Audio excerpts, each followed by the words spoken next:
मित्रांनो, आनंदाची बातमी. अखेर नागराजने केलेला गुन्हा सुमनच्या हुशारीमुळे आणि तिने केलेल्या युक्तीमुळे समोर आलेला आहे. तो कसा? अहो मित्रांनो, सुमनच्या डोक्यावर परिणाम झालाय. हे अर्जुन आणि सायलीने सुमनला सगळ्यांना भासवायला लावलं होतं आणि सुमनने एवढी परफेक्ट ऍक्टिंग केलेली आहे की नागराजचा 100% विश्वास बसलेला आहे की सुमनच्या डोक्यावर परिणाम झालाय आणि त्यामुळे तो आता तिला सत्य सांगत आहे. आणि सुमनने युक्ती केलेली आहे. तिने मोबाईल फोन रूम मध्ये लपवलेला आहे आणि रेकॉर्डिंग चालू केलेली आहे, ते पण व्हिडिओ सकट. आणि आता इथे नागराज सुमनवर अत्याचार करत आहे, तिला आडेवेडे घेत आहे, तिला हिसकावत आहे आणि तिला सांगत आहे की अगं, तुझ्या डोक्यावर परिणाम झालाय. तू कुणाला ओरडू जरी सांगितलं ना तरी तुझ्यावर कोणीच विश्वास ठेवणार नाही. काही वर्षांपूर्वी रविराज आणि प्रतिमाचा ऍक्सिडेंट मीच घडून आणला होता. तुला किडनॅप सुद्धा मीच केलं. पण हे जे गुन्हे मी जे केलेत ते फक्त तुलाच आणि मलाच माहितीये.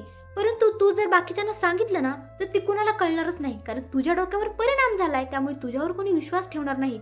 आणि हे सगळं जे काही त्यांचं रेकॉर्डिंग, जे व्हिडिओ दृश्य आहे, हे आता अर्जुन आणि सायली त्यांच्या फोनमध्ये त्यांच्या घरून पाहत असतात.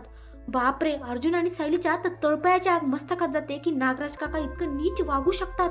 बापरे, अर्जुनचा तर रागाने लाल भडक झालेला आहे आणि सायलीलाही खूप आश्चर्य वाटत आहे की स्वतःच्या बायकोला किडनॅप केलं ते ठीक आहे, पण भावाच्या जीवावर भावाचा ऍक्सिडेंट घडून आणला. बापरे, खतरनाक. आणि अशा पद्धतीने आता नागराजच्या तोंडून नागराजचं सत्य आता सुमनच्या हुशारीमुळे बाहेर आलेलं आहे. आणि आता तोच व्हिडिओ कोर्टात सादर करण्यासाठी त्यांच्याकडे प्रूफ असणार आहे आणि नागराज लवकरच जेलची हवा खाण्यासाठी जाणार आहे. ग्रेट. सुमन जे काही काम केलेलं आहे ना ते खरंच खूप ग्रेट आहे. सुमनच्या युक्तीमुळे आणि हुशारीमुळे, तिने केलेल्या ऍक्टिंगमुळे नागराज फसला आणि त्याने त्याचा गुन्हा कबूल केला. आणि आता तेच प्रूफ सायली आणि अर्जुनला भेटलेलं आहे.